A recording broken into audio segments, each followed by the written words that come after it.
Remember back in 2003 when CNN accidentally revealed that they had pre-written obituaries on a number of people and we got to see Dick Cheney's obituary? Well, if you don't remember, the internet remembers. Yeah, back then, the fake news fraudsters at CNN got everyone's hopes up. If only, many people said at the time. Well, guess what? That time has arrived. Yes, the Grim Reaper comes for everyone. And earlier this week, Dick Cheney, Vice President of the United States under George W. Bush, finally met his end. So what does this actually mean? Well, we can't rely on the dinosaur fake news fraudsters to tell us about that, so let's roll up our sleeves and do it ourselves.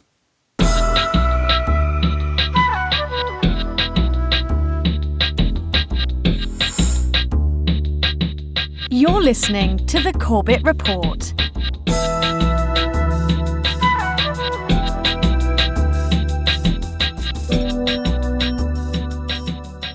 Welcome back, friends. Welcome back to the Corbett Report. I'm your host, James Corbett of CorbettReport.com, coming to you, as always, from the sunny climes of Western Japan here in November of 2025, with episode 485 of the Corbett Report podcast, The Dark Legacy of Dick Cheney. Yeah, that's right. You heard it here first, or maybe you didn't, but in case you didn't, Richard B. Cheney, the former U.S. Vice President, passed away peacefully on November 3rd, 2025, at the age of 84 due to complications from pneumonia and cardiac and vascular disease. Well, there it is. It's finally happened. And although I'm sure that the fake news lying liars of the lying corporate press can be trusted at least to report those bare bones basic facts about the time, date, and place, and perhaps even the causes of Cheney's death, I'm sure that we can't trust them to tell us about Cheney's legacy. This is a Fox News alert. We have just learned, as Carly was talking, that Dick Cheney has died. We're learning more information as we do. We will continue to pass that along to you, of course. We just literally got this information a few seconds ago. Cheney's family says he died due to complications of pneumonia and cardiac and vascular disease. Dick Cheney was called the force behind President George W. Bush, a notoriously silent but powerful vice president who became an outspoken defender of the Bush administration, ardent critic of President Obama. He was chief of staff under Gerald Ford. He was former Secretary of Defense under George H.W. Bush. He went on to be vice president for 2 terms with George W. Bush and is considered the conservatives' conservative. He faced challenges in and out of the White House, shooting a campaign contributor in the face during a 2006 quail hunt. The Cheney family released a statement saying, in part, Dick Cheney was a great and good man who taught his children and grandchildren to love our country and to live lives of courage, honor, love, kindness, and fly fishing. Oh, yeah. Do you remember that time that Dick Cheney shot his lawyer in the face by accident while out quail hunting? I had almost forgotten about that incident, so thank you, ABC News, for the reminder. But yeah, other than that little tidbit, I think you're not going to learn about all of the details of Darth Cheney's dark legacy and his career from those fake news corporate media liars. So in good old Corbett Report deep dive fashion, let's roll up our sleeves and do it ourselves. And in that fashion, you will hopefully have a pen and paper ready with you, because there's going to be a data dump of information in this episode. And as always, everything I talk about, everything I cite will be in the show notes at corbettreport.com/Cheney. Having said that, let's get to it. And let's start, like every boring and predictable biography always does, by noting dutifully the birth of its subject, specifically Richard Bruce Cheney, who was born in Lincoln, Nebraska in January of 1941, but was raised in Wyoming, had a typical American schoolchild adolescence, and ended up becoming the captain of his high school football team and meeting and dating the high school homecoming queen, prom, whatever you call that in America, and eventually marrying her. Dick Cheney's life of privilege started, really, when he got a admission to Yale. He got a family friend, specifically Casper oilman and Yale alumnus Tom Strook, to get him into Yale. And as Bush later joked, "A Yale degree is worth a lot, as I often remind Dick Cheney. who studied here but left a little early. So now we know. If you graduate from Yale, you become president. If you drop out, you get to be vice president.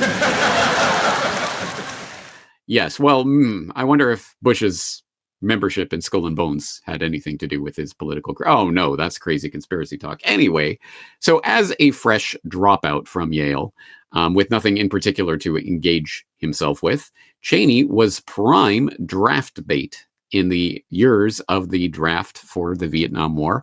Specifically from 1962 until 1967, Cheney was eligible to be drafted every single year. And wouldn't you know it, somehow or other, every single year, he managed to successfully get a deferment on that draft. Back in Wyoming, there were other things on Cheney's mind. He took a job with the local power company. He got arrested for drunk driving. Even worse, he had lost his student draft deferment, just as the U.S. was becoming embroiled in Vietnam. The man who would eventually send Americans off to war wasn't enthusiastic about going to war himself.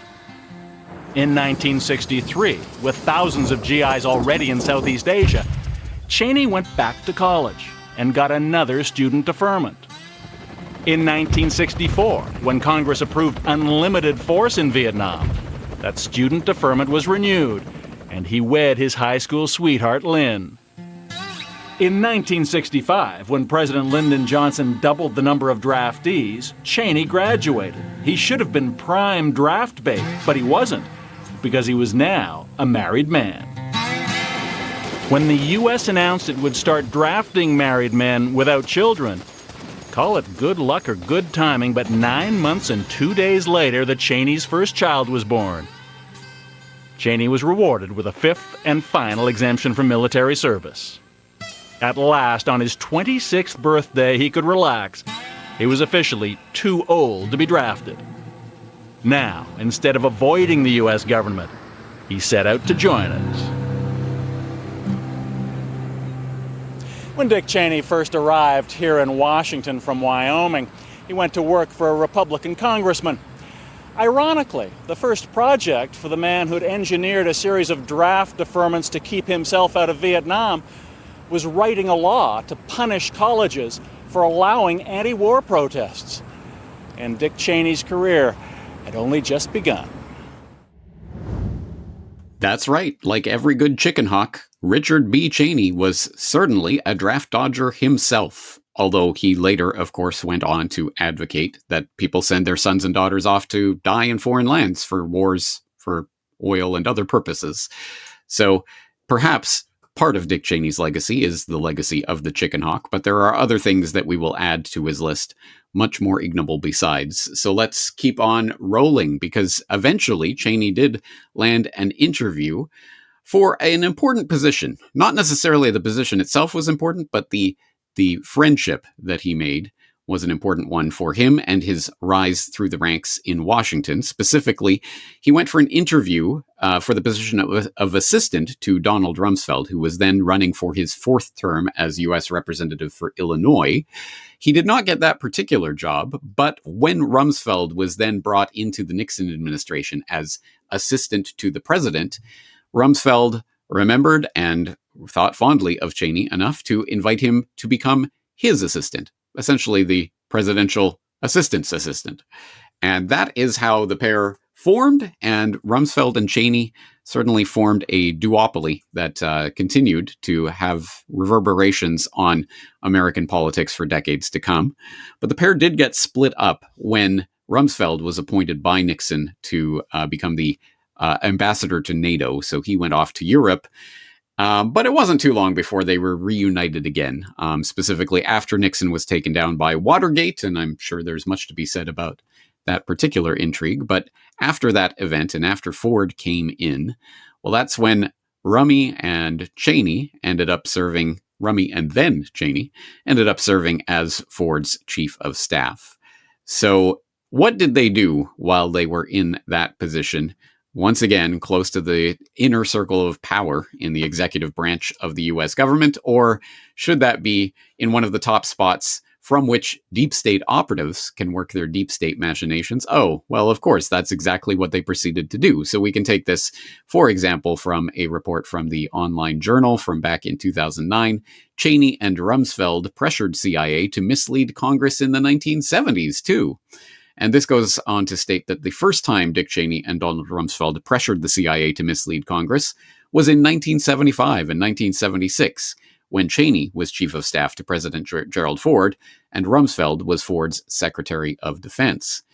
It goes on to say the mission of the three men, so they're talking about Cheney, Rumsfeld, and George H.W. Bush, who at that point was the head of the CIA, appointed out of nowhere, I tell ya. He had no previous experience with the CIA for no particular reason. Ford appointed him to be the director of the CIA. Interesting. Anyway, a lot more to say about that, as I'm sure many of my audience know. But anyway, the mission of those particular three horsemen of the apocalypse was to protect the Ford presidency and some elements in the CIA from the Church Committee. And I hope that my audience is familiar with the Church Committee, specifically responding to, of course, all of the political intrigue and conspiracy and craziness around Watergate that started to open the doors into some avenues and areas of exploration that the deep state probably wanted to keep shut. And it is from those hearings that, for example, we know, a little bit about Operation Mockingbird, as it has come to be called, the implanting of intelligence assets in the media, the heart attack gun, for example, the dramatic revelation, other such things besides. I have talked about the Church Committee hearings before, but again, that could probably be its own particular episode. But it was in attempting to cover up some of the deep state family jewels and key secrets that Rumsfeld, Cheney, and Bush managed to withhold documents. Specifically, this article goes on to state that reacting to public outrage over a series of abuses, including domestic surveillance exposed during Watergate, the Nixon impeachment, and the winding down of the Vietnam War, in 1975, Congress authorized a special Senate committee chaired by Democrat Frank Church of Idaho to look into abuses of the intelligence agencies, primarily the CIA and FBI.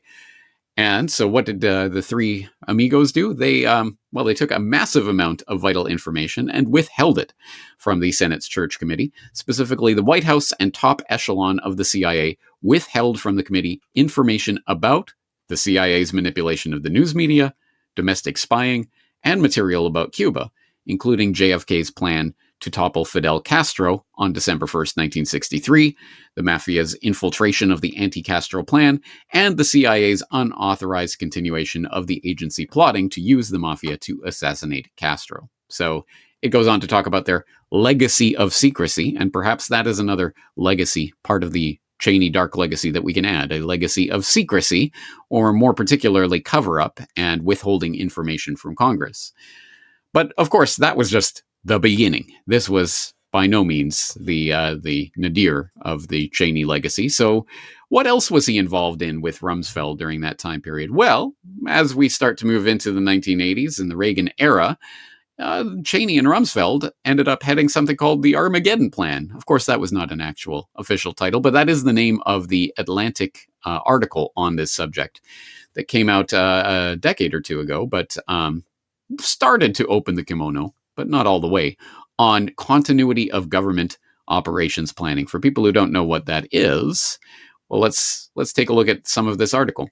It says, at least once a year during the 1980s, Dick Cheney and Donald Rumsfeld vanished. Cheney was working diligently on Capitol Hill as a congressman at that time, rising through the ranks of the Republican leadership. Yet, for periods of 3 or 4 days at a time, no one in Congress knew where Cheney was, nor could anyone at Searle, where Rumsfeld was working, locate Rumsfeld. Even their wives were in the dark. They were handed only a mysterious Washington phone number to use in case of emergency. After leaving their day jobs, Cheney and Rumsfeld usually made their way to Andrews Air Force Base outside Washington.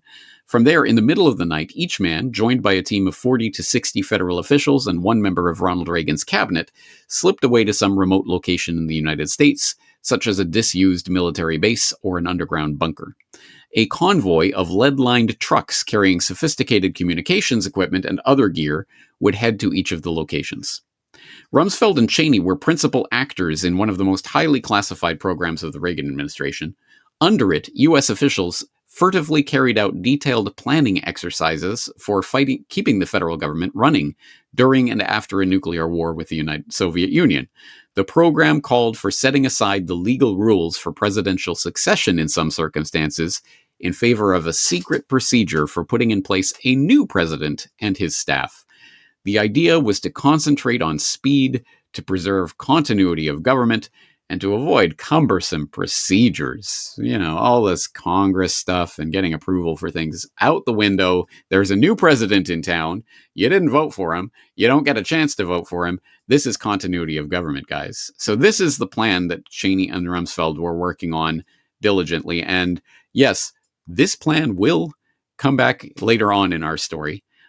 Just a hint of it here. The program is of particular interest today because it helps to explain the thinking and behavior of the second Bush administration in the hours, days, and months after the terrorist attack on September 11th, 2001. ...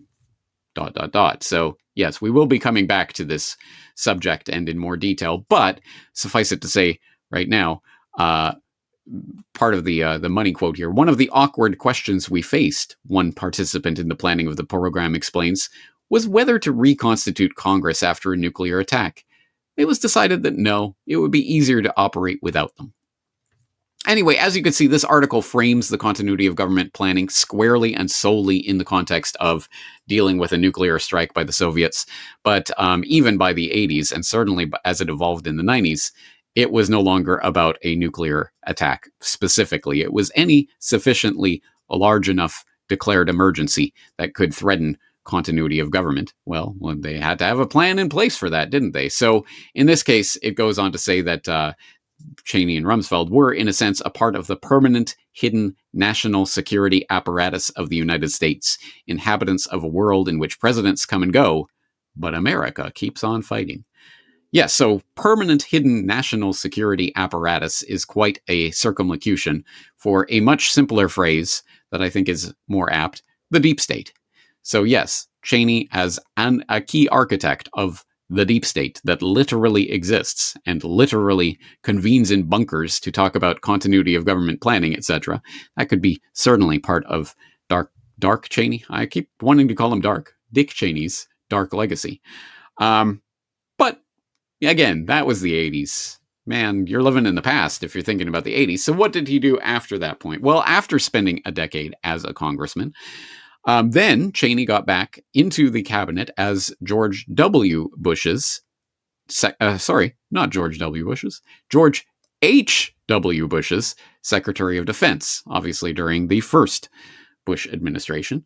And you'll never guess what he did from that position. Oh, wait, you totally will. He used that position to lie the U.S. into war. Tonight, the first pictures of the Iraqi invasion of Kuwait. It was almost a decade and a half ago when Iraqi troops took control of Kuwait. But what happened next is today eerily familiar. Then, as recently, men named Bush and Cheney denounced Saddam Hussein as a threat to the world and claimed they had proof. Top secret satellite photos from Cheney's Pentagon showing 250,000 Iraqi troops and 1,500 tanks massed along the border with Saudi Arabia, poised to invade. There was no reason to believe that the administration wasn't being candid about what was there. But we had a chance to find out, to test the theory, and we took it. Back in 1991, reporter Jean Heller was based in Washington.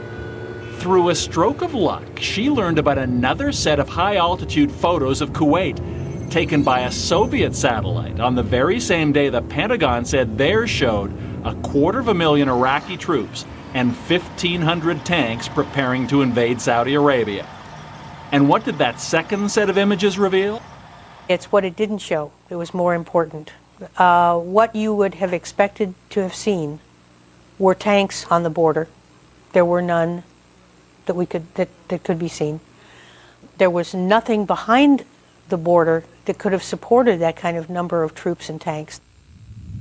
We've obtained copies of those Soviet satellite photos from September 1990.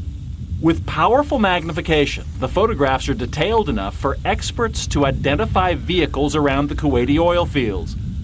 But in southern Kuwait, along the Saudi border, there are no Iraqi tanks to be seen whatsoever, let alone 1,500 of them.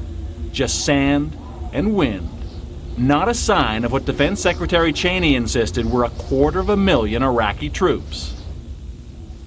It became a critical issue because it was the administration convinced the Saudis they were in imminent danger and got the Saudis to invite the coalition to come in and defend them.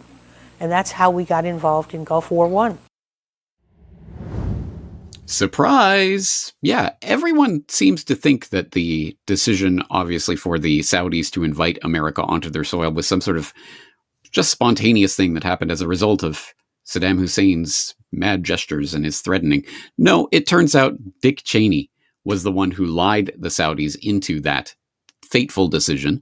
And fateful, obviously, for people who know anything about, say, the history of the development of Al-Qaeda and the development of the terror threat, the war of terror. They will know that that is a foundational event along there for people who know anything about the Arabian Peninsula or the incredible importance of inviting foreign troops onto Arabian soil. That was not a minor thing. That was a very large thing. And yes, it was deliberately due to the absolute knowing lying of Secretary of Defense Richard B. Cheney back in the early 1990s. So there you go. That's another feather in the cap of part of the dark legacy of Cheney. But it does not end there, of course. It goes on. So another very important thing happened while Cheney was Secretary of Defense that had reverberations for decades afterwards and to this very day. What am I talking about? Well, as I talked about in a report that I filed in 2012 on the announcement of Cheney's heart transplant. Do you remember that? Change of heart, the legacy of Darth Cheney. I threw in this little factoid that I think is worth noting. It says perhaps one of his most important acts during his tenure as George H.W. Bush's Secretary of Defense came after the Gulf War was over. Under the pretense of downsizing the American military to implement George H.W. Bush's post-Soviet New World Order, Cheney's Pentagon awarded a contract to KBR, a Halliburton subsidiary, to investigate the possibility of contracting out military services to private companies. Unsurprisingly, KBR concluded that this would be a very good thing, and soon Halliburton and other private companies were receiving a larger and larger slice of the Washington defense budget pie. Also unsurprisingly, Cheney left his post as defense secretary at the end of the Bush administration and became, you'll never guess, oh, that's right, CEO of Halliburton. And that's despite not having any relevant business experience up to that point. They just spontaneously, out of the goodness of their hearts, because he just seemed like a guy with some pluck, decided to make him the CEO of Halliburton, which obviously had effects from that point on and into the Bush Jr. administration, and obviously the Halliburton contracts in Iraq, etc., as we hopefully all know about. But if not, this link here in this article links to a HalliburtonWatch.org article on the LOGCAP military contract, standing for the Logistics Civilian Augmentation Program, which was part of what Cheney was getting the KBR on behalf of the Pentagon to look into in 1992 there, right before becoming the CEO of Halliburton. Anyway, the whole sordid story is here, links and documents, etc. So please check that out because it is another important event in the career of Dick Cheney. But moving right along, that leads us, I think, quite nicely by way of Cheney's membership in something called the Project for a New American Century, that hopefully my listeners know about, to his next stint in a Bush administration, not the George H.W. Bush administration, but the George W. Bush administration, when he was appointed as vice president for Bush Jr. And that happened, well, obviously they got inaugurated in 2001. And what happened during that year, that first year of the Bush Jr.? I think there was some sort of important event that happened just as Cheney was assuming the vice president. Ah, that's right, that 9/11 thing. And who was behind 9/11? I've been told it was Osama bin Laden or KSM or someone like that, right? Mohammed Atta or something. But, if you asked Michael Rupert, for example, at the time, he would have told you it was Cheney in the PEOC with P-TECH. But one thing I am certain of, and I believe I have proven the case beyond a reasonable doubt in crossing the Rubicon, I am absolutely certain that Richard Cheney was not only a planner in the attacks, but also that on the day of the attacks he was running a completely separate command and control and communication system which was superseding any orders being issued by the National Military Command Center, that's the Pentagon, or the White House Situation Room. To accomplish that end, he relied on a redundant and superior communication system maintained by the United States Secret Service in or near the Presidential Emergency Operations Center, the bunker, to which he and National Security Advisor Condoleezza Rice were reportedly rushed sometime after Flight 175 struck the South Tower. I will demonstrate that the Secret Service possessed radar screens which gave them and the Vice President, whose side they never left, real-time information as good or better than anything available to the Pentagon, the FAA, or anybody else, and that it was on the basis of that information that Cheney overrode and took complete operational control on September the 11th. I have shown that in what are called National Special Security Events. I encourage you to all Google that on your computers. The U.S. Secret Service is the supreme U.S. agency for operational control with complete authority over the military and all civilian agencies. I have established conclusively that in May 2001, by presidential order, Richard Cheney was put in direct command and control of all war game and field exercise training and scheduling through several agencies, especially FEMA. This also extended to all of the conflicting and overlapping NORAD drills. I will also demonstrate that the tripod exercise being set up on September 10th in Manhattan was directly connected to Cheney's role in number 3 above. That, again, was veteran researcher Michael Rupert summarizing in a very, very truncated and brief fashion some of his voluminous research on the subject of 9/11 and specifically the actual who and how perpetration of that event. And even that is really just scratching the surface of that topic, as I'm sure my listeners can appreciate. But if you do want more on that, specifically the context of that clip, that was part of Michael Rupert's presentation to the 9/11 Citizens Commission, which took place in September of 2004, which was, I believe, right on the eve of the publication of his seminal work on the subject, Crossing the Rubicon, the Decline of the American Empire, and at the End of the Age of Oil, which, for whatever flaws may have existed in his analysis about peak oil, etc., and where he went in his research after that point, I think there was some very solid research in that book, and I would specifically direct people to chapter 19, where he talks more about those war games that Dick Cheney was in charge of directing and scheduling in that time period of the opening months of the first Bush administration, all to coincide with September of 2001. And for people who need more context on that, what on earth is P-TECH in the PEOC? Well, you clearly need to watch or listen to episode 45 of the Corbett Report podcast on P-TECH and the 9/11 software, where all will be explained. But yes, essentially the at least what Michael Rupert and Indira Singh's proposal for how a 9/11 operation could have been actually perpetrated in real time on the computer systems, injecting fake radar blips, etc. Well, you can find out all about that in that particular rabbit hole of an episode. And then, of course, if you want to know more in more detail about what war games were running on and around 9/11 and how they impacted the events of that day, and thus by proxy, what Dick Cheney was doing as he was directing and literally in charge of emergency planning and operations, put in charge by Bush shortly before those events took place, well, you can go to episode 346 on 9/11 war games, where all will be explained. Plenty of information there. But you could keep going down this rabbit hole. There are other things besides. For example, do you know about CJCSI 3610.01A?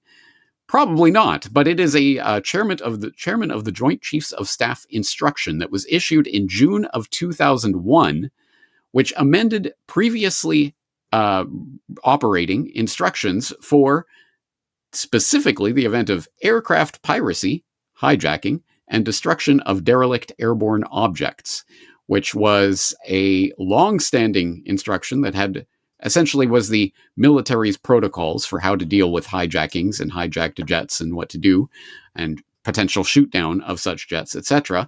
Well, that was changed in June 2001 to specifically require Secretary of Defense approval. DoD assistance to the FAA will be provided in accordance with reference D. Specifically, they must forward requests for DoD assistance to the Secretary of Defense for approval. So in June of 2001, this was changed suddenly for no particular reason that was ever proffered, to specifically bring the Secretary of Defense, in this case Donald Rumsfeld, into that loop and require his approval for DoD assistance in the event of a hijacking. What a weird thing to change 3 months before the day that changed everything. And as, again, I'm sure my astute and informed listeners will know, where was Rumsfeld for the first hour or two of the events of 9/11? Completely out of touch. Even his own staffers could not get to him, as he had been whisked out of a morning meeting and was occupied in his office and uncontactable even by his own staff until he made his little PR appearance on the Pentagon lawn, picking up the pieces of whatever it was that was there on the lawn. Interesting. All right. So that's an important piece of this puzzle because, as has been talked about, is this the stand down order? Is essentially the changing of this long-standing chairman of the Joint Chiefs of Staff instruction just months prior to the event, is this actually what affected that stand down that did happen, demonstrably did happen? It has to do with also the war games and the taking of so many of the fighter jets in the Northeast air defense sector away from needs in the days and weeks prior to 9/11. It's a big subject, and there's a lot to dig into. So I'll leave this link. Again, you can start going down that rabbit hole. And just as one more tidbit, we'll throw one more in. Why not? So I'm sure you've heard me talk about Another 19 before, investigating legitimate 9/11 suspects by Kevin Ryan. And I'll just leave this tidbit from his section on Rumsfeld and Cheney and their connections to 9/11. Did you know, quote, in 1999, Dick Cheney and Donald Rumsfeld joined the advisory board of Salomon Smith Barney, SSB. On September 11, 2001, that investment firm occupied all but 10 floors of WTC Building 7. Oh, right. Oh, yeah. I'm sure, if memory serves, doesn't Jane Stanley refer, and the anchor that she's talking to, aren't they talking about the Salomon Brothers building? As you can see, WTC 7 standing behind her. Yes, it went down. And then 20 minutes later, it goes down. Remember that? Yeah, and the Salomon Brothers? Yeah, that Salomon Brothers, as in Salomon Smith Barney.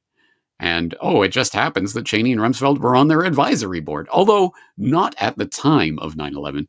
No, of course. Once they went into the Bush administration in January of 2001, they stepped down from the board. Wouldn't want any conflicts of interest to come up. So there you go.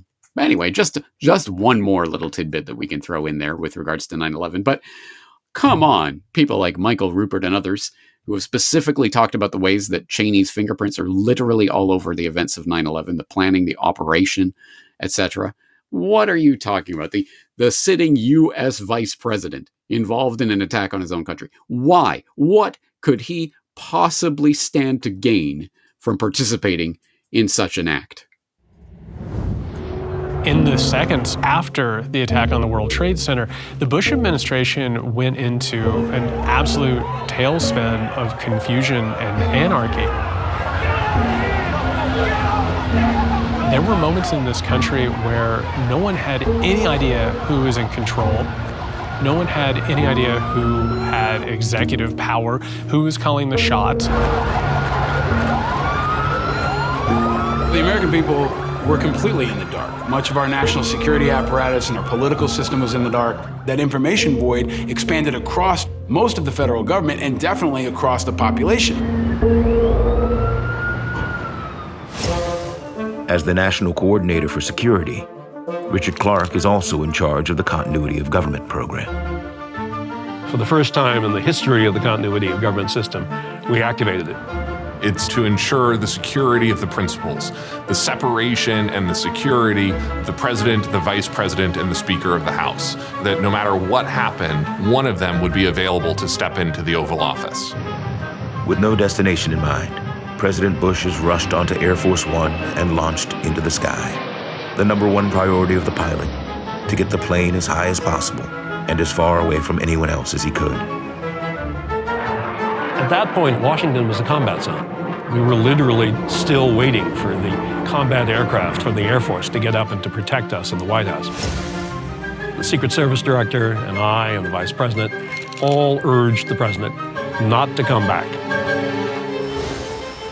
Throughout the Cold War, the plan had been to evacuate top government officials out to mountain bunkers in Raven Rock, Pennsylvania, and Mount Weather, Virginia. The hope was that everyone could be evacuated in the first 15 minutes after an attack. Over the course of that morning, though, none of that happened. Most of the top people in the president's line of succession are unable to get to the bunkers or are never contacted. Others are uncooperative. Vice President Dick Cheney refuses to evacuate the White House. At about 9:30 in the morning on 9/11, Vice President Cheney was bundled up by a Secret Service and moved to a basement next to the White House Situation Room.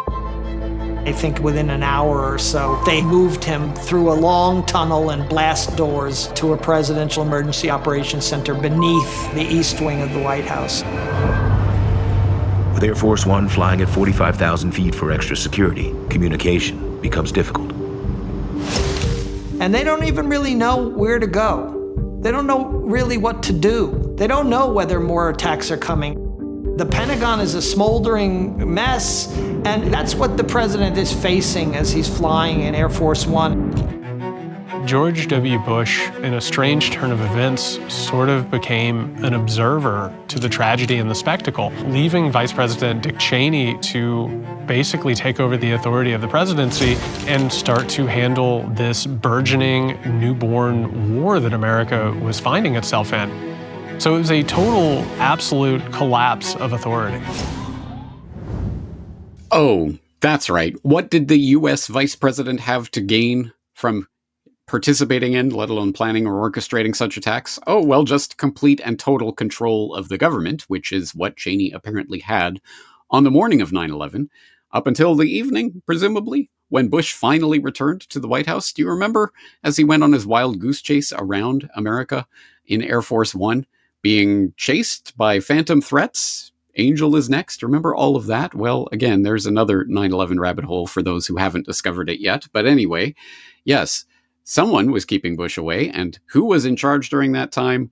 Well, it seemed to have been Cheney, or at least he was definitely part of the continuity of government that we know was enacted following the events of 9/11. And we can take that from a number of sources, but probably the one that we want to go to is this comprehensive report that was filed at the Asia Pacific Journal back in November of 2010 by Peter Dale Scott, a researcher who I am sure my audience needs no introduction to, but if you are unfamiliar with Peter Dale Scott, please familiarize yourself with him and his writings, the progenitor of the term deep state, at least in the English language. So someone who is probably worth your time and attention, especially so in this very comprehensive article. Is the state of emergency superseding the U.S. Constitution? Continuity of government planning, war, and American society. And this, as I say, is a thorough going through of the story of continuity of government operations and planning and what they were and how they were implemented on 9/11. Lots and lots of very important details in here that we don't have time for, but just some of the things that happened as a result of this implementation of continuity of government on 9/11. The president established an Office of Homeland Security within the Presidential Executive Office. They created a terrorism screening center to consolidate the government's approach to terrorism screening, which led to, of course, the no-fly list and the terrorist watch list. You have the militarization of domestic United States law enforcement back in 2002 with the creation of NORTHCOM, which, amongst other things, also behind the scenes, operated in so-called fusion centers, fusing the military, the FBI, state police, along with private intelligence corporations like SAIC, another important player in the 9/11 events, maintain and analyze data to identify potential threats to those in power. And finally, still in the 90-day shadow government period after 9/11, President Bush proclaimed two important emergencies that are still in force today, at least at the time of 2010, and one of them definitely still in force. Specifically, Proclamation 7463, Declaration of National Emergency by reason of certain terrorist attacks, which is issued every September 14th, 2001, which, together with Executive Order 13223, ordering the ready reserve of the armed forces to active duty, presents an interesting double punch. And you might be familiar with the fact that me and James Evan Pilato put this on record every single September, because every single September since 2001, whichever puppet is sitting in the Oval Office has signed their John Hancock to the renewal order for this never-ending declaration of emergency, the emergency by reason of certain terrorist attacks. It has been renewed by every single puppet every single year since 2001. And yes, as we put on record earlier, just a month or two ago on New World Next Week, Donald Trump, of course, signed off on the renewal of the emergency for another year. So this emergency order, rule by emergency, is still in effect.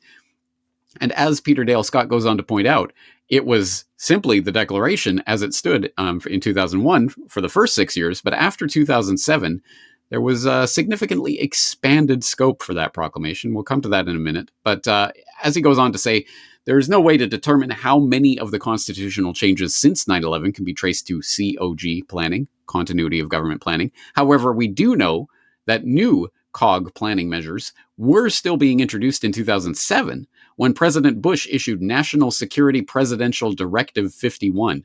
The directive set out what FEMA later called a new vision to ensure the continuity of our government, and was followed in August by a new National Continuity Policy Implementation Plan. So for people who don't remember that, NSPD 51 was a substantial and important presidential directive that threatened to completely break down the pretense of posse comitatus and all of that. Well, anyway, that's ancient history by now. But it was interesting that in 2007, there's that new National Security Presidential Directive. And from that point on, that declaration of emergency from the 9/11 events changed slightly. As Peter Dale Scott goes on to write, quote, I mentioned earlier that the proclamation of a national emergency issued by Bush on September 14th, 2001, and since renewed annually to this day, changed significantly in 2007. All previous annual renewals had enumerated the emergency measures that were being renewed. For example, the measures taken on September 14th, 2001, November 16th, 2001, and January 16th, 2002. After Bush issued NSPD 51 of 2007 with its new vision and its new classified COG annexes, the next renewal of the emergency proclamation replaced the previous specific enumerations with a more sweeping general sentence. Because the terrorist threat continues, the national emergency declared on September 14th, 2001, last extended on September 5th, 2006, and the powers and authorities adopted to deal with that emergency must continue in effect beyond September 14th, 2007.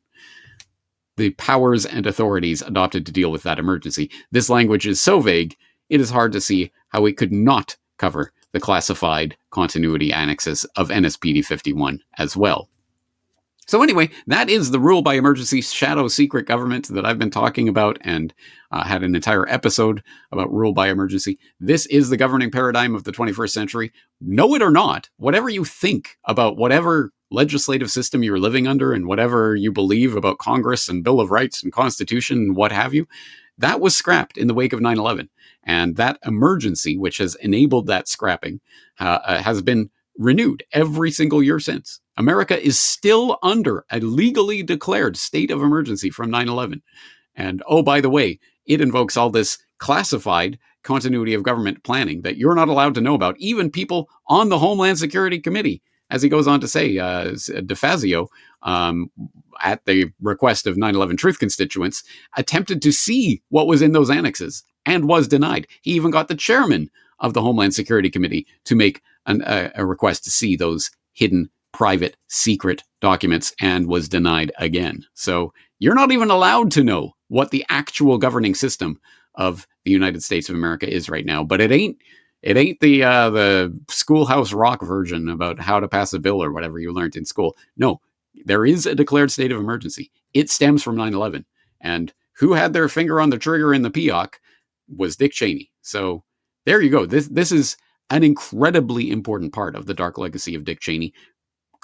Not only coup planner, not only coup plotter, but active coup participant who, as was universally acknowledged, became essentially the the driving force of the Bush administration, at least for the first several years of that administration, driving the war of terror as it began to unfold. And we didn't have to look very hard or wait very long to get a sense of what Dick Cheney's vision of that war of terror would entail. You may or may not remember on September 16th, 9/16, just 5 days after 9/11, Dick Cheney appeared on Meet the Press with Tim Russert. Remember him? When he asked about Skull and Bones to Cheney and Kerry, made a big joke about it. Anyway, Cheney appeared on Meet the Press to talk about what strategies the Cheney administration, the Bush administration, was going to use in the war of terror. I mean, we all remember when Cheney said that sometimes you have to work on the dark side, right? I want to be careful here, Tim, because I clearly would be inappropriate for me to talk about operational matters, specific options or the kinds of activities we might undertake going forward. We do indeed, though, have, obviously, the world's finest military. They've got a broad range of capabilities, and they may well be given missions in connection with this overall task and strategy. We also have to work, though, sort of the dark side, if you will. We've got to spend time in the shadows and in the intelligence world. A lot of what needs to be done here will have to be done quietly, without any discussion, using sources and methods that are available to our intelligence agencies, if we're going to be successful. That's the world these folks operate in. And so it's going to be vital for us to use any means at our disposal, basically, to achieve our objective. Oh, perhaps we're reading too much into this. I mean, the dark side, of course, as he goes on to explain, that's just the intelligence world, shadow stuff. He doesn't mean anything by that. It's sources and methods. I wonder what kind of sources and methods for this war of terror that he was helping to wage would include. Oh, that's right. Torture. Of course. Torture. That's what he's talking about. And not torture even for the ticking time bomb 24 scenario of the good guy that just has to torture someone to get the secrets about the next terror attack. No, torture that was used to create and fabricate the evidence that was needed, for example, to make KSM the mastermind of 9/11 from A to Z. Just don't talk about his being waterboarded 83 times in a month or having his children subject to torture by insects in boxes and other things that he was being threatened with if he didn't say exactly what they wanted him to say, at which point he said everything that they wanted him to say, including things they could not possibly have done. Again, I've talked about that before, but yes, who was the one behind that? Well, of course, it was Dick Cheney. And we can get that, for example, from this Libertarian Institute article, an obituary of sorts for Mr. Cheney. Dick Cheney, war criminal and torturer, dead at 84, which goes on to state that best known for steering national security policy after the 9/11 attacks, Cheney became the dominant force behind a global war on terror that unleashed torture, preemptive war, and mass surveillance. Amnesty International has described him as one of the principal architects of a program that amounted to torture, while the Brown University Costs of War Project attributes more than 900,000 deaths and trillions of dollars in spending to the post-9/11 wars he championed. Dick Cheney's legacy is one of unprecedented destruction and the erosion of civil liberties. Yes, let's add that to the list, the dark legacy of chicken hawking and coup d'etat planning and continuity of government and everything else. Oh, also unprecedented destruction and the erosion of civil liberties. This goes on to describe this in more detail. Some of the specifics, naming names. Cheney's longtime counsel, David Addington, and Justice Department lawyers John Yoo and Jay Bybee drafted memos arguing that the Geneva Conventions did not apply to detainees captured in the global war on terror.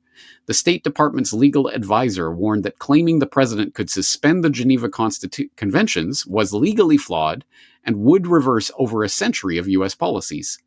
Cheney pressed ahead, telling the Washington Times that he signed off on the CIA's secret detention and rendition program, and as a principal participant in National Security Council meetings, he authorized the agency's interrogation program, including waterboarding. In 2006, he called waterboarding a no-brainer, and in 2009, he acknowledged knowing about the practice as a general policy that we had approved. And it goes on to state, amongst many other things, you should read the whole article, but it quotes Colonel Wilkinson, who was Colin Powell's advisor or chief of staff, who told ABC News that Cheney was president for all practical purposes during George W. Bush's first term, and he feared being tried as a war criminal. The Washington Post dubbed Cheney the vice president for torture, and Wilkerson said his push to disregard the Geneva Conventions amounted to an international crime. So there you go. I mean, it's not weird fringe conspiracy theorists sitting in Japan who have correctly identified Dick Cheney as a war criminal. It's people who were right there alongside him in the administration talking about it and calling him the real president, the president for all intents and purposes during the Bush administration. So that was, of course, a key method, sources and methods of the intelligence community and specifically of the war of terror that Cheney helped champion. But it wasn't just a war of terror. It wasn't just the war on the abstract noun. Of course, there were the actual wars. And yes, it should be put on record, although it will be no surprise to anyone in my audience, that yes, Cheney helped to lie the U.S. into war. We've seen in connection with the hijackers, of course, Mohammed Atta, who was the lead hijacker, did apparently travel to Prague on a number of occasions. And on at least one occasion, we have reporting that places him in Prague with a senior Iraqi intelligence official a few months before the attack on the World Trade Center. He now is trying, through his illicit procurement network, to acquire the equipment he needs to be able to enrich uranium. Aluminum tubes. Specifically aluminum tubes. There's a story in the New York Times this morning. In the case of Iraq, we have a regime that is busy enhancing its capabilities in the field of chemical and biological agents and is, by all available evidence, speeding up its nuclear weapons program. Simply stated, there is no doubt that Saddam Hussein now has weapons of mass destruction. There is no doubt that he is amassing them to use them against our friends, against our allies, and against us. Things have gotten so bad inside Iraq from the standpoint of the Iraqi people. My belief is we will, in fact, be greeted as liberators. Greeted as liberators. Yeah, indeed. I don't know what's more disgusting with regards to all of this. The fact that a cold, psychopathic liar like Dick Cheney could lie straight on to the cameras like that without a hint of shame. Or that he would, years later, double down, triple down, quadruple down on it by over and over repeating that the Iraq war was the right decision, he's glad he made it, and he would do it again in a heartbeat. Or that apparently enough of the American public was fine enough with such blatant and outright lying that they are now willing to laud this patriotic American. Or at least certain segments of the population are doing that. But you know what? We're not even done. There are many, many things that we could add to our list if we're keeping this list of the dark legacy of Dick Cheney. But here's just one more to throw on during the waning days of the Bush Jr. administration, when Cheney was still up to his plotting and tactics, when, of course, the 7 countries in 5 years plan was still unfolding and they were still trying to get that done.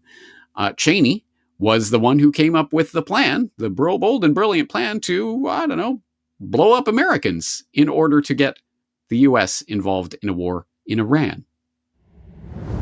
There's a bit at the end of this latest article that you wrote that I found actually most interesting in the article. It hasn't got that much attention, but I want to get your take on this. And this relates to a story or an incident that happened a couple of months ago. Many of you remember it. It was in the Strait of Hormuz.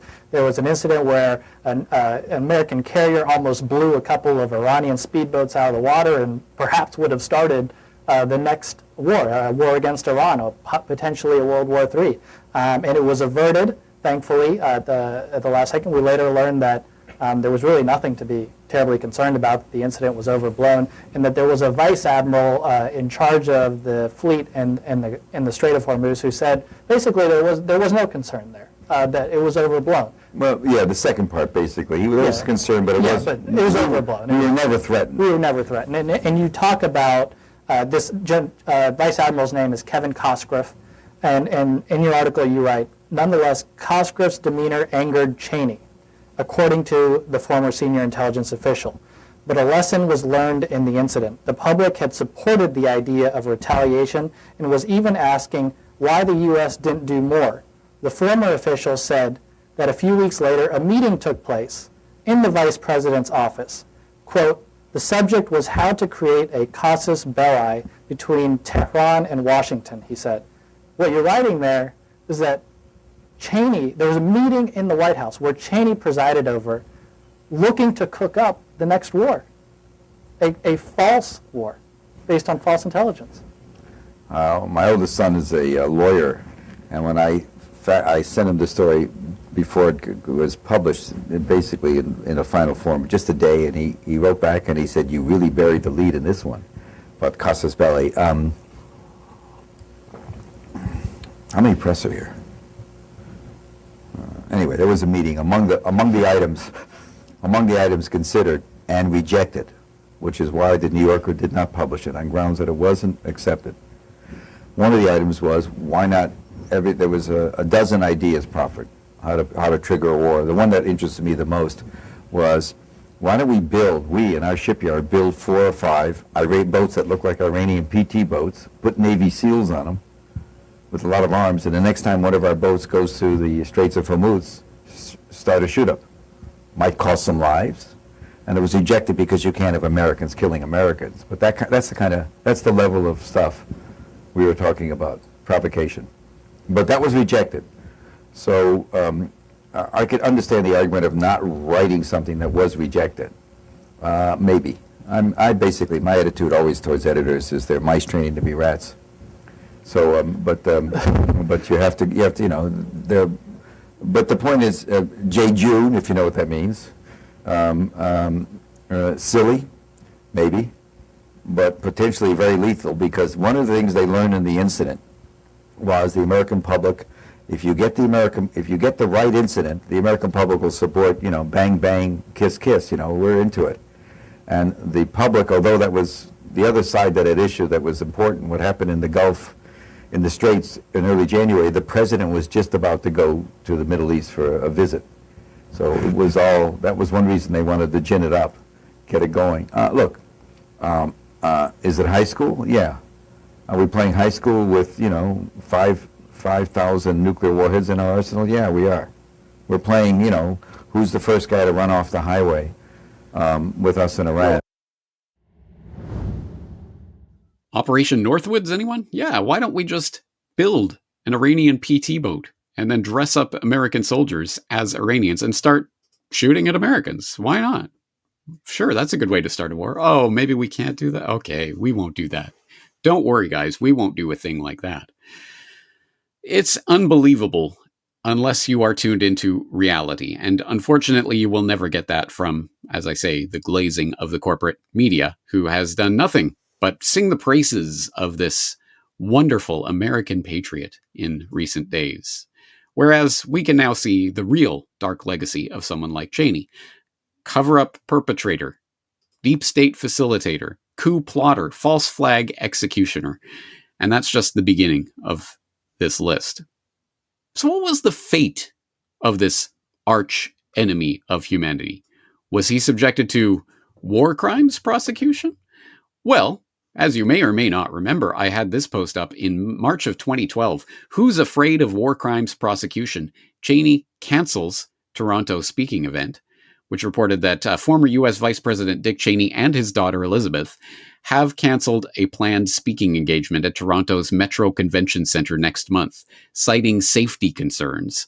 According to the president of the promotion company that booked Cheney for the April 24th speech, he felt that in Canada, the risk of violent protest was simply too high.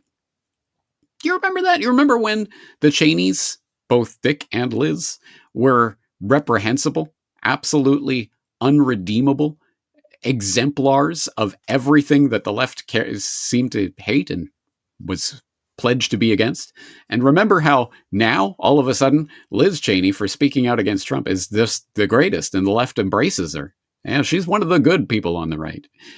Funny how a decade or two can change things, isn't it? Well, of course, there was good reason for Cheney and others to be concerned about their safety at such events at such a time because, well, you might remember, for example, just a few months after that incident, there was an actual delivery of a guilty verdict in a war crimes tribunal for Bush, Cheney, Rumsfeld, and 5 others. They were found responsible for war crimes, specifically at the Kuala Lumpur War Crimes Tribunal that was taking place at that time. It was, I believe, founded in 2007. In 2012, it convicted Bush, Cheney, Rumsfeld, and 5 others of war crimes.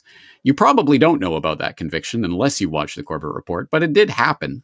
And of course, you don't know about it because the Kuala Lumpur War Crimes Tribunal, well, obviously the United States and other countries didn't recognize it. And although that is on the record, it stands as a verdict. Bush and, of course, Cheney were never actually arrested by any of the states that could have used this as a war crimes conviction, which would obligate them to actually arrest the war criminals. Well, at any rate, it is on the record, and it is an important part of the record because it at least shows that free humanity is not buying the corporate propaganda of wonderful patriot Dick Cheney that we now must mourn the loss of because he was such a great guy. Well, again, where does that leave us now after Cheney's passing? What does this all mean? Well, you might remember, as I reported in Change of Heart, The Legacy of Darth Cheney, that report that I filed in the wake of Cheney's heart transplant there in those very hectic days of 2012. I don't know what was going on in 2012, but a lot of Cheney news. And as was reported at that time, Cheney had a heart transplant, but for the previous 2 years, from 2010 to 2012, Cheney was literally heartless. As in, he literally did not have a pulse. He was using a mechanical heart that functioned in a way to create a continuous flow of blood through the circulatory system. So there was no pulse. Cheney literally did not have a pulse. He was literally a heartless mechanical Darth Vader for those 2 years before the heart transplant. And maybe that's an apt way of describing Darth Cheney and his legacy. But if you are inclined to feel sorry for him, that he had to go through all of that, and poor man. Well, don't worry. His corporate media buddies who pretended to be his opposition always had his back. Former Vice President Dick Cheney is reportedly feeling good and likely to leave George Washington University Hospital in D.C. within a day or two after he experienced a mild heart attack yesterday. 69 years old, Mr. Cheney has now suffered 5 heart attacks in his lifetime. Yesterday's led doctors to administer a stress test and a cardiac catheterization, which is something that examines blood flow to the heart and tests how well the heart is pumping. It is not known if the former vice president underwent an angioplasty, which is a procedure to clear blockages in the heart. Dick Cheney has, of course, said and done many things with which many people have taken angry issue, myself included. But Dick Cheney is also a husband and a father and an American who has spent most of his life in public service, and we wish him a full and speedy recovery. Sincerely. I can only hope that Ms. or Mr. Maddow is taking this news okay. I hope she's okay at this trying time for all of us. Yes, Dick Cheney is dead, and unfortunately not at The Hague, as one headline that I saw recently put it. But it's a comfortable death, surrounded by friends and family, and lauded by the nation that mourns his loss. So it is not victory at all. I will repeat it here, as I repeated in the unauthorized biography of David Rockefeller, and my remarks on the passing of Zbigniew Brzezinski and Henry Kissinger, etc. Death is no victory. This is not the way that we win, and nothing has been accomplished other than one more serviceable puppet for the deep state agenda, having shuffled off the mortal coil to meet his rewards, or lack thereof, in the afterlife. But that is no victory. And it is certainly no victory that we will never be able to haul someone like Cheney in front of a real 9/11 tribunal or commission to get on the record what really actually happened on that day. That will now never happen, at least not from the mouth of Cheney himself. But if there is any victory that we can take out of this ignoble legacy of this false flag plotter and coup d'etat leader, it is that we can at the very least still try and convict someone like Cheney in the court of public opinion. If the comments on every single corporate media story and post that I have seen talking about the legacy of this great American patriot are to be believed, the public already know that what Cheney's real legacy actually is. There are many, many, many more people who understand what Cheney was and how he was operating than the corporate media would like you to know. They would like you to think, oh, everyone's so broken up about this. But then go to the comment section, take a look at how many people are really tearing up over Cheney. I think there has been, obviously, a monumental shift in public understanding of events like 9/11 and the role of people like Dick Cheney over the past 2 decades. The problem is that understanding, that shift in consciousness, is never going to be reported. The corporate media that is there to lie to you is not going to tell you about that cultural shift. And if nobody sees it on their telescreens, it must not be real, right? Don't believe it for a second. We know who Dick Cheney really was. We know what his legacy really is, and we will not stand for it. Now, there's a lot of information in today's episode, and even just the 9/11 rabbit holes themselves no doubt deserve plenty more exploration. So I will leave this episode here today, but I exhort you to go to the show notes at corbettreport.com/Cheney and avail yourself of all of those links to all of those resources and start digging into this more. The only way we lose here is if we do not remember and accurately reflect the history of someone like Cheney. So I hope you will do your part in helping to spread the word about this real information. Having said that, I'm going to end it here for today. I, as always, appreciate your support at corbettreport.com and also at reportagebook.com, where you can get my book, Reportage Essays on the New World Order, now in paperback and hardcover, and coming in the very near future, audiobook form. And hey, if you're a German speaker, the German version is already out. And I hope people are putting their orders in for that. And Romanian speakers, there is a Romanian translation that is now available. I will put the link in the show notes as well in case you want that. But we're going to leave it here for today. This is James Corbett of CorbettReport.com, thanking you for joining me for this exploration and looking forward to talking to you again in the near future. We all know the story of Osama bin Laden and Al-Qaeda. Bin Laden was responsible for today's attack. So often was that story repeated in the wake of 9/11 that the hypnotized public forgot that it was, at base, just that. A story. If they didn't have an Osama bin Laden out there, they'd invent one. In False Flags, The Secret History of Al-Qaeda, you will learn the truth behind that story and uncover the lies that led to the War of Terror. Our war on terror begins with Al-Qaeda, but it does not end there. Watch the documentary for free at corbettreport.com/Al-Qaeda, or support the filmmaker and purchase the documentary on DVD at newworldnextweek.com.